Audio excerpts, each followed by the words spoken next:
Alright, so if you want to delete Google app on your Android device, here is a quick video for that.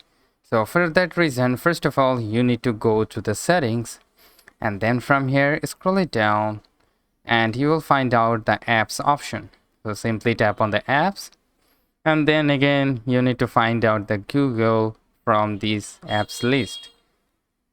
So here's the Google, so tap on these, and then again you will probably find out this disable app option. So if you just tap this on and once again tap on the disable app, and now the app is disabled or you cannot access the app. So if you go back and search for the Google application once again into your app list, there you go, there is no Google app. So the Google app has been deleted on your Android device.